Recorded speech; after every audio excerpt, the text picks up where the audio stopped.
आप सभी का स्वागत करता हूं दोस्तों चैनल रणभूमि मैथ्स पर। दोस्तों पिछले दिन मैंने आपको रीजनिंग का एक बहुत ही महत्वपूर्ण टॉपिक समझाया था।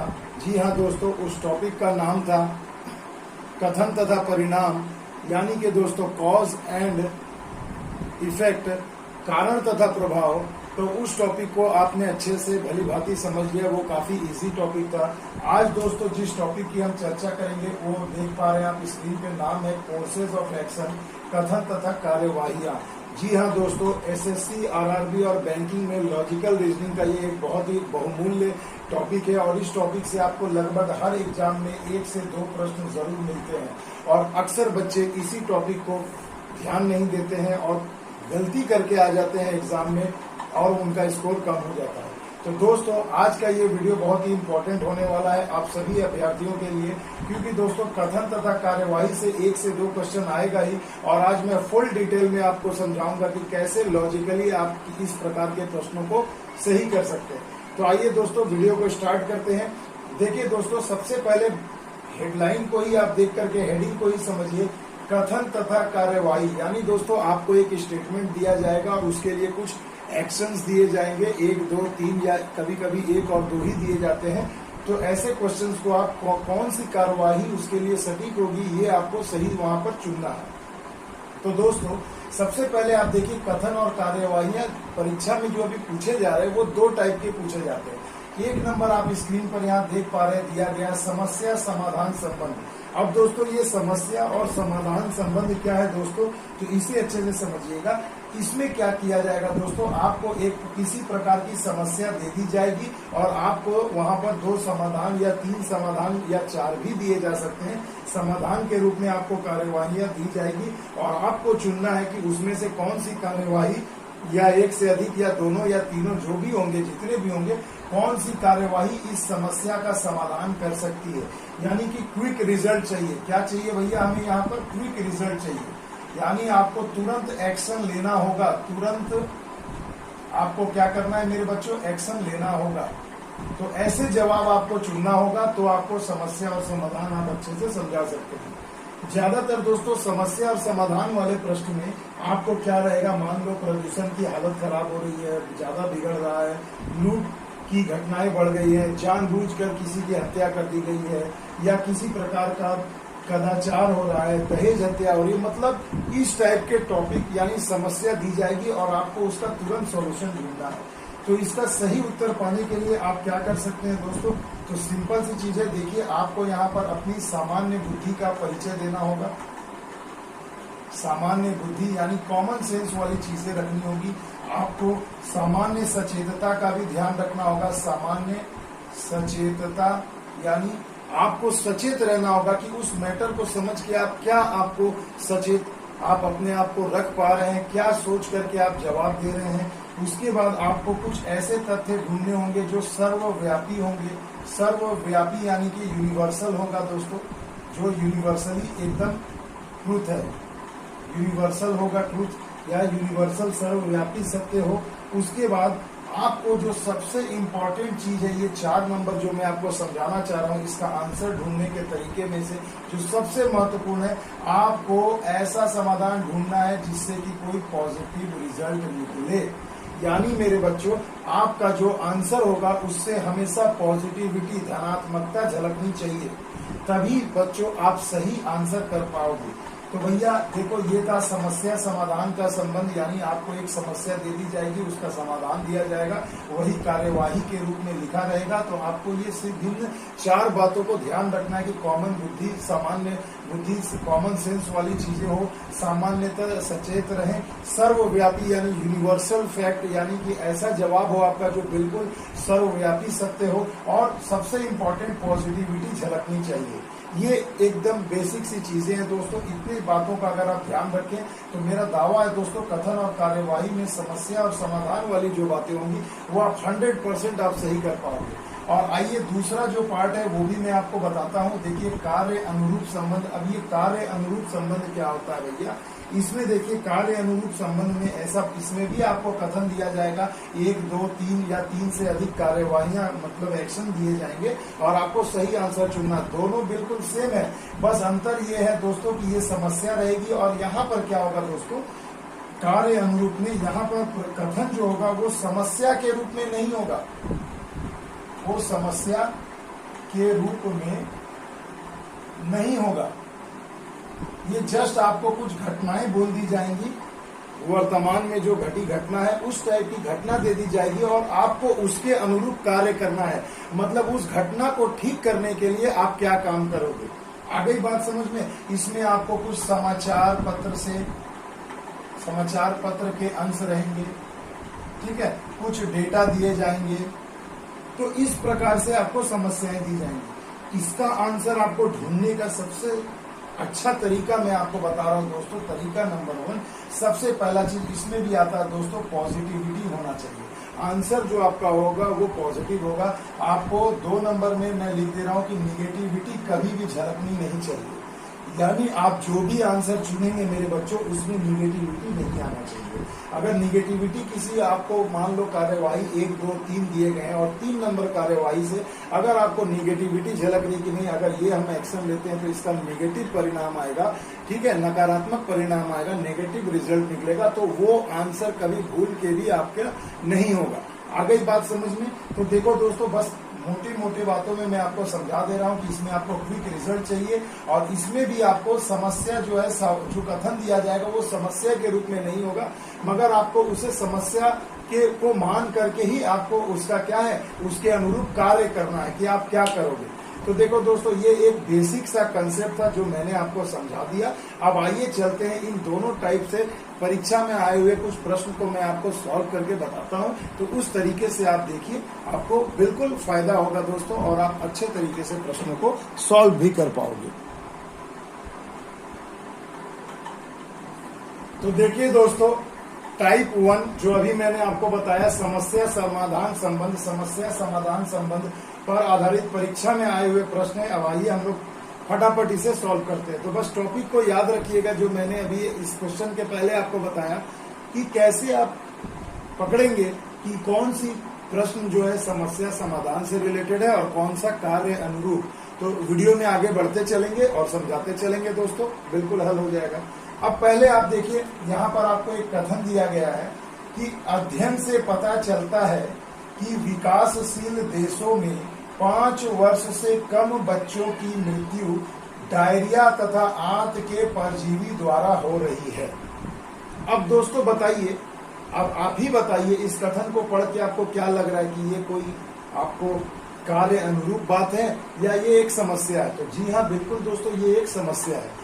यानी कि दोस्तों, जब आपको यहाँ पर एग्जैक्ट कोई समस्या दी गई है तो बस मेरे उन्हीं 4 बातों को ध्यान रखिएगा कि कॉमन सेंस का प्रयोग करें, सामान्यता सचेतता का प्रयोग करें और पॉजिटिव रिजल्ट लाएं और कुछ ऐसा एक्शन ले जिससे आपको तुरंत क्या हो, क्विक एक्शन होना चाहिए।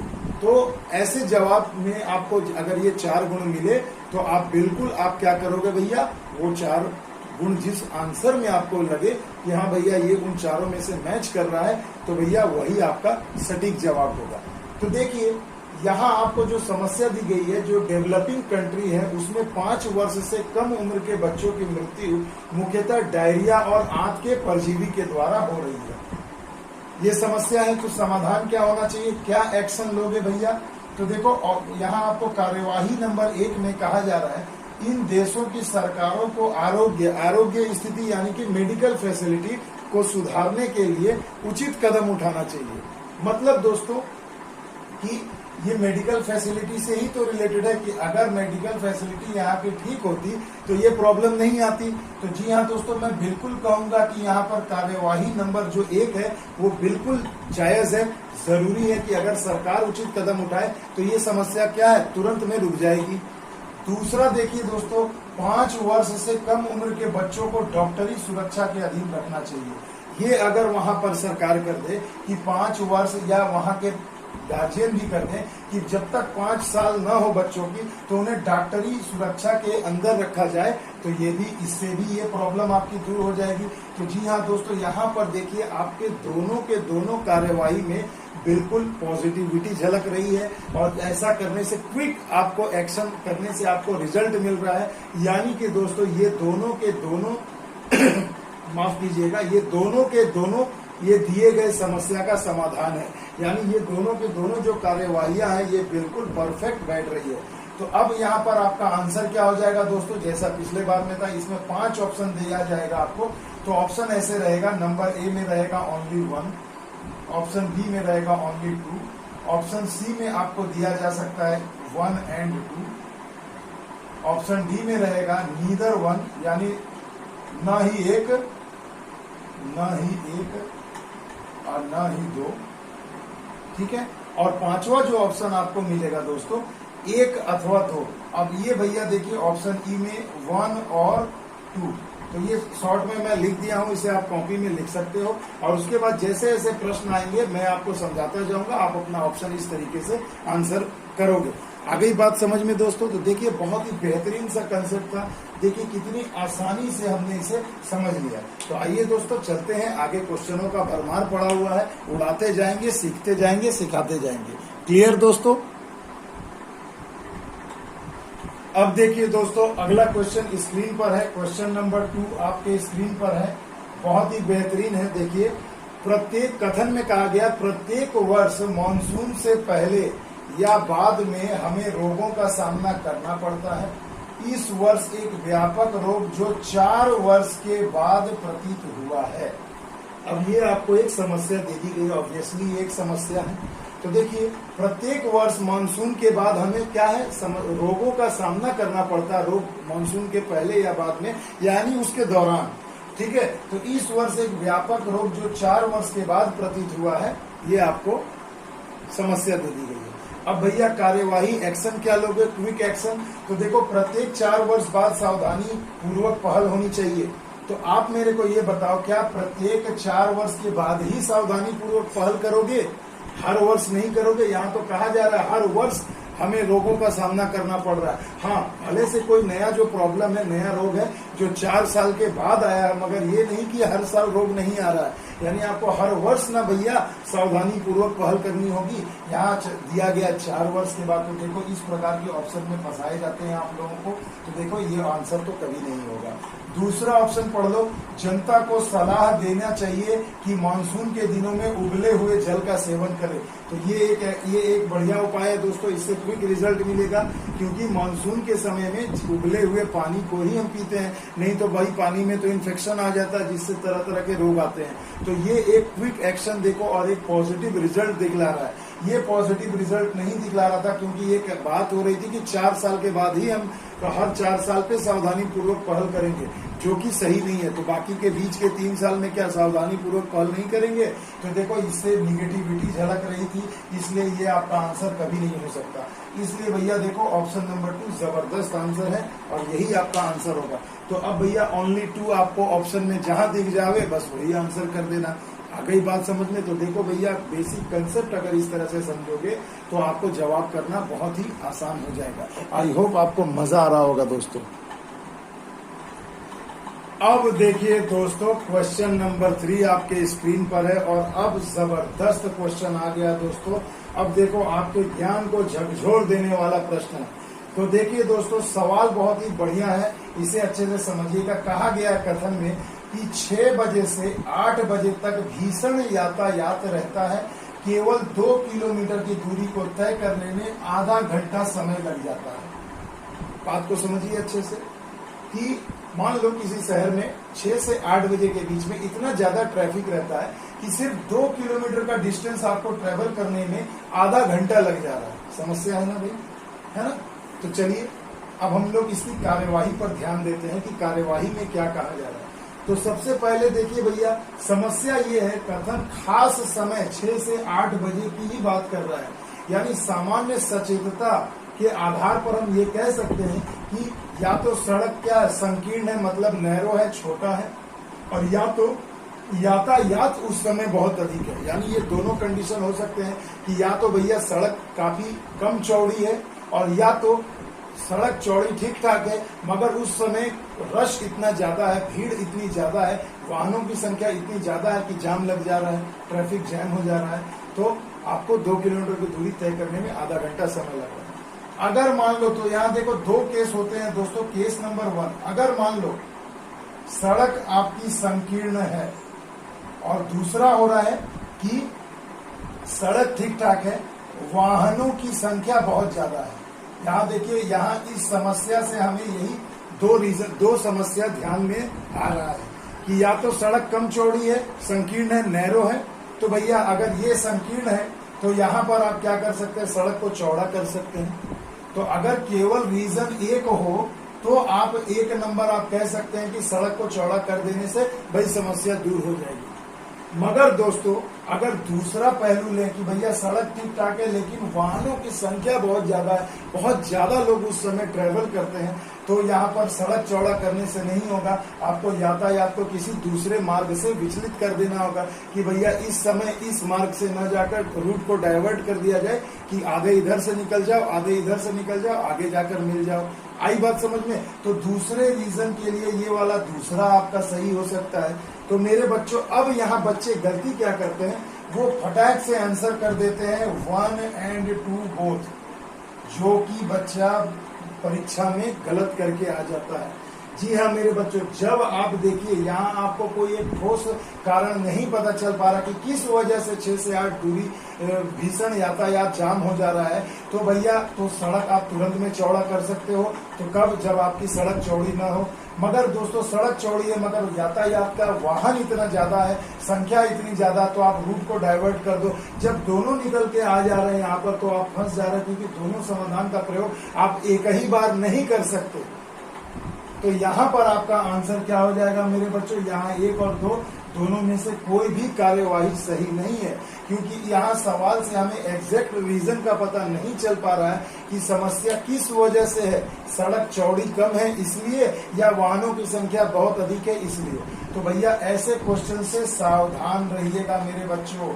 ऐसे प्रश्न अक्सर परीक्षा में पूछे जाते हैं और 90% बच्चे ऐसा इसमें गलत करके आते हैं, 1 तथा 2 दोनों को लेकर।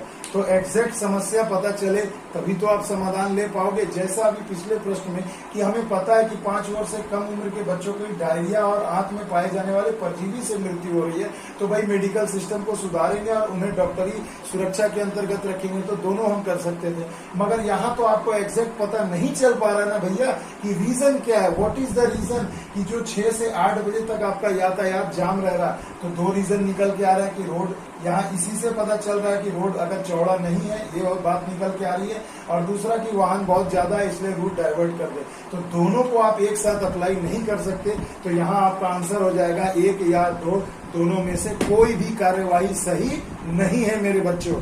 आ गई बात समझ में? होश उड़ गया ना? अब देखो ऐसे ही प्रश्न परीक्षा में पूछे जाते हैं, तो यही कॉमन सेंस आपको यूज करना होगा मेरे बच्चों। आइए चलते हैं अगले क्वेश्चन की ओर। तो देखिए दोस्तों, अगला जो क्वेश्चन है आपके स्क्रीन पर बहुत ही बेहतरीन है, क्वेश्चन नंबर 4।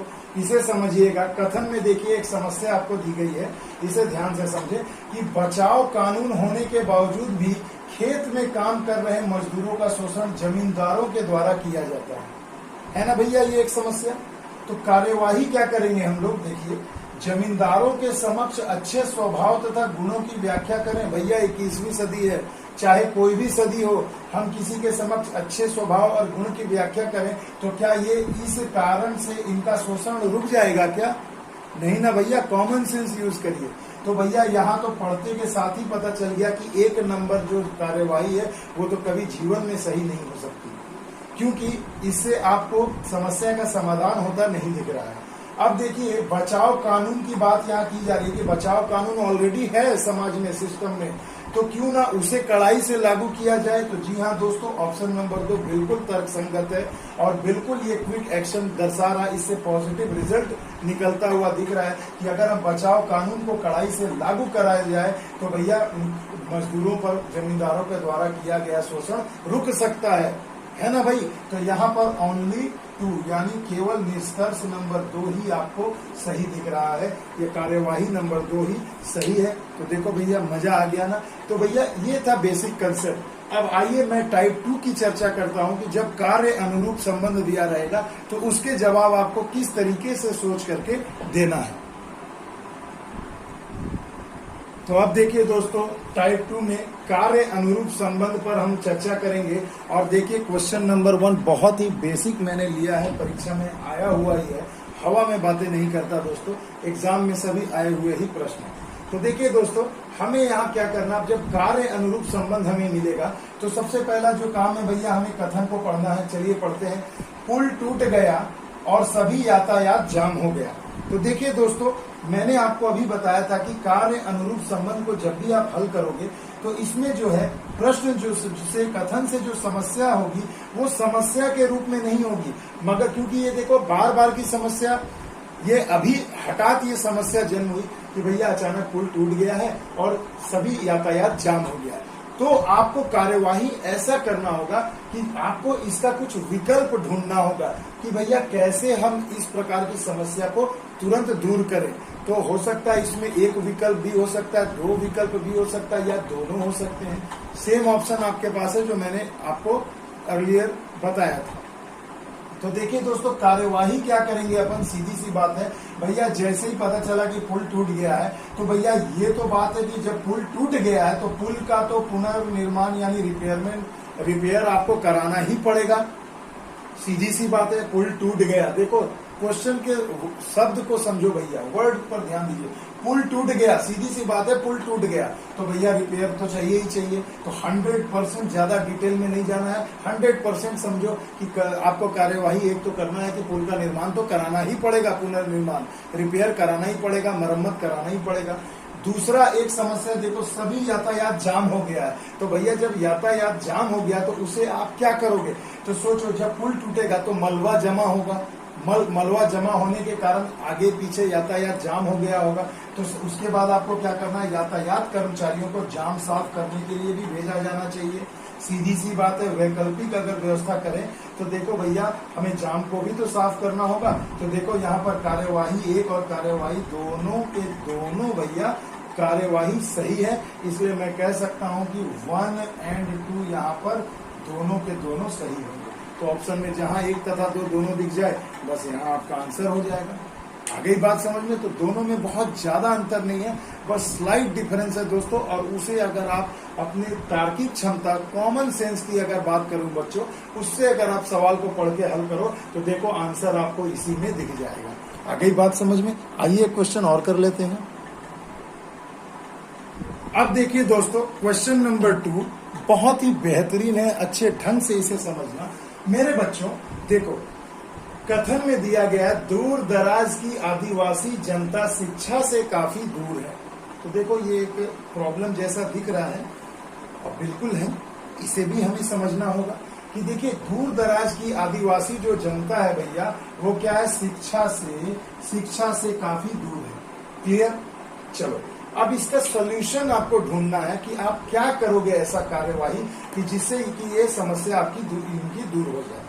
तो देखो भैया, जब भी अब बात करेंगे जब कार्य अनुरूप संबंध में तो जब कुछ ऐसा सॉल्यूशन आ जाए ना कि जो वैकल्पिक हो, मतलब टेम्पोररी हो, और कोई परमानेंट सॉल्यूशन हो, तो दोनों में दोस्तों आपको याद रखना है हमेशा कि हमें कोई ना कोई परमानेंट सॉल्यूशन ढूंढना है, परमानेंट सॉल्यूशन हमें ढूंढना है। और अगर आपको कार्यवाही में एक परमानेंट हो और एक टेम्पोररी सॉल्यूशन हो तो आप हमेशा किसे मतलब चुनेंगे दोस्तों, तो हमेशा परमानेंट सॉल्यूशन को ही चुनेंगे, क्योंकि दोस्तों टेम्पोररी सॉल्यूशन आपके इस समस्या का हल नहीं होगा। आ गई बात समझ में। तो परमानेंट और टेम्पोररी सॉल्यूशन पर ध्यान दीजिएगा।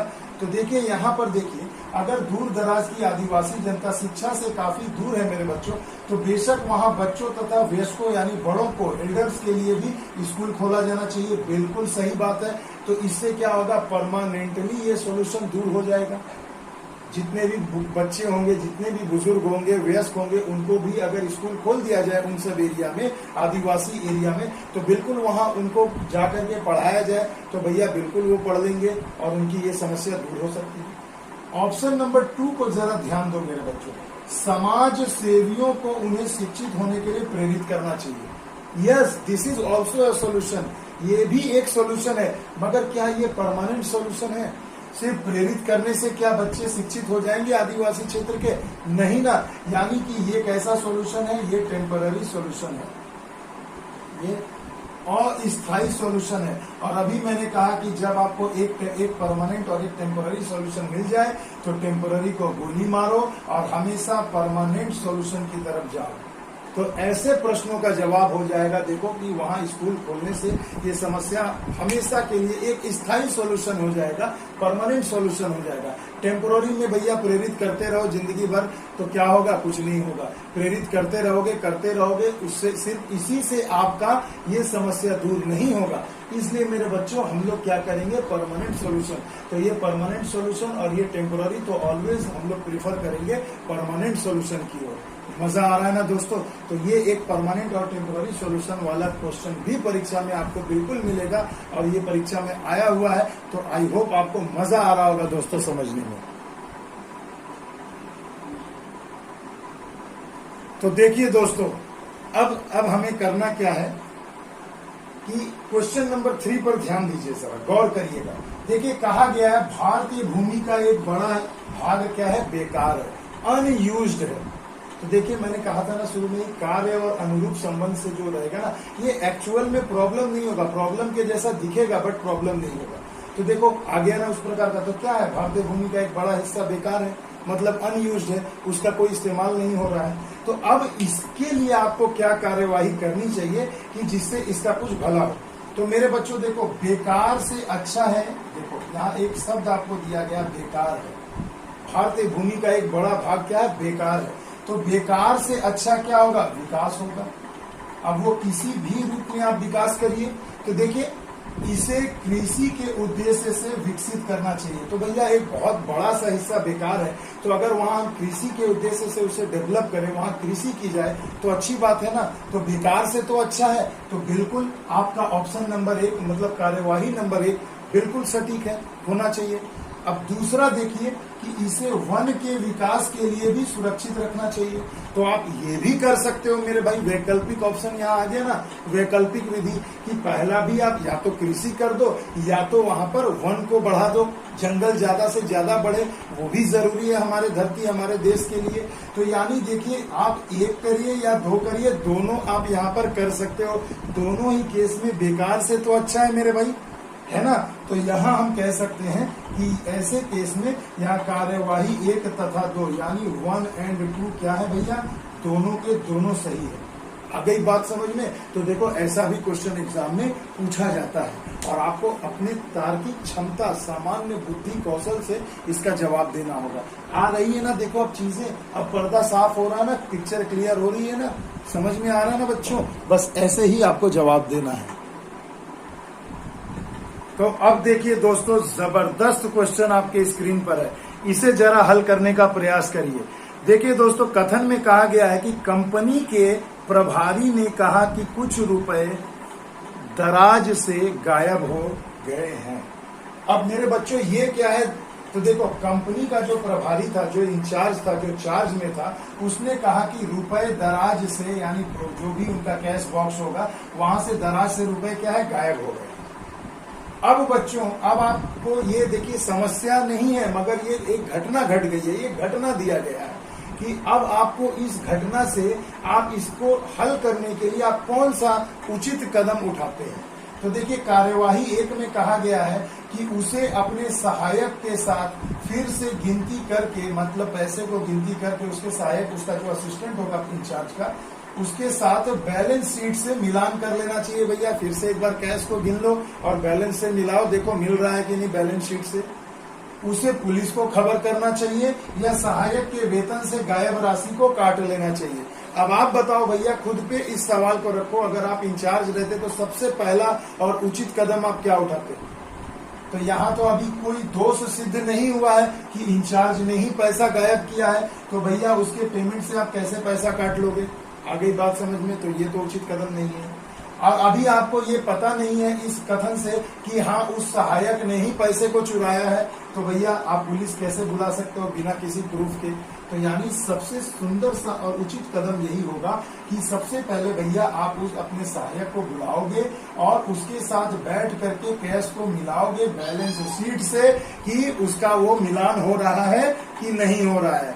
आई बात समझ में? तो देखिए कभी कभी ऐसे भी प्रश्न आपको परीक्षा में मिल जाएंगे। तो आई होप आपको मजा आ रहा होगा दोस्तों, समझ में भी आया होगा। तो देखिए दोस्तों इस प्रकार के परीक्षा में प्रश्न आते हैं। आइए दोस्तों एक प्रश्न हम लोग और सॉल्व कर लेते हैं। इतना कंसेप्ट काफी होगा। कॉज ऑफ एक्शन मतलब आपको कथन तथा कार्यवाही के लिए इतना कोर्स ऑफ एक्शन काफी है समझने के लिए। एक क्वेश्चन और रह गया दोस्तों, धैर्य रख के उसे भी देख लेते हैं। अब देखिए दोस्तों जबरदस्त क्वेश्चन आपके सामने है मेरे भाई, सीधी सी बात, नो बकवास। देखिए दोस्तों क्वेश्चन नंबर 5 एग्जाम में आया हुआ क्वेश्चन है, इसे ध्यान से पढ़िएगा। कथन में दिया है माननीय वित्त मंत्री यानी कि ऑनरेबल फिनांस मिनिस्टर ने संसद में सालाना बजट प्रस्तुत करने के 1 माह पूर्व अपना इस्तीफा दे दिया। संसद में बजट पेश करने के ठीक एक महीने पहले वित्त मंत्री ने अपना इस्तीफा रेजिग्नेशन दे दिया। ये एक घटना घटी है भैया। कार्यवाही आप क्या करोगे देखो, यहाँ कहा गया इस्तीफा स्वीकार करके किसी दूसरे व्यक्ति को वित्त मंत्री नियुक्त करना चाहिए, दूसरा दिया इस्तीफा नहीं स्वीकार करना चाहिए। तो मेरे बच्चों यहाँ समझिए कि यहाँ इस कथन से, इस घटना से आपको क्या पता चल रहा है कि माननीय वित्त मंत्री इस्तीफा क्यों दिया? पता चल रहा है? नहीं पता चल रहा है मेरे दोस्तों। देखिए दो चीजें हो सकती है, या तो वित्त मंत्री पर कोई आरोप लगा है और वो सिद्ध हो चुका है, वो किसी फोर्जरी में, फ्रॉड में लिप्त थे, तो उन पर ये थोड़ा प्रेशर बना, इसलिए उन्होंने क्या किया, इस्तीफा दे दिया। तो आप ये कर सकते हैं कि अगर उन पर कोई दोष सिद्धि हो चुका है तो आप यहाँ उनका इस्तीफा स्वीकार कर सकते हैं। तब मैं कहूंगा कि चलो भैया कार्यवाही एक कर सकते हैं, सही है। मगर कब? जब उन पर कोई दोष सिद्ध हुआ है तब। अगर नहीं हुआ है तो भैया जब तक दोष सिद्ध नहीं हुआ है, केवल आरोप लगा है, तो आप उनका इस्तीफा स्वीकार नहीं करेंगे। तो आप यहाँ कार्यवाही 2 भी कर सकते हैं। तो मेरे बच्चों ऐसे प्रश्न जहां से आपको एग्जैक्ट रीजन न पता चले तो आप यहाँ आंसर कर सकते हैं या तो 1 या तो 2, यानी कार्यवाही या तो 1 कर सकते हैं या तो 2 कर सकते हैं, क्योंकि यहाँ से आपको कोई क्लियर रीजन नहीं पता चल पा रहा है कि माननीय वित्त मंत्री जी ने संसद में बजट शुरू होने के ठीक 1 माह पहले इस्तीफा क्यों दिया। अगर कुछ इसमें आपको वजह दी जाती घटना के साथ तो आप कह सकते थे कि कुछ 1 या 2 या दोनों में से कोई नहीं, कुछ तो कर सकते थे।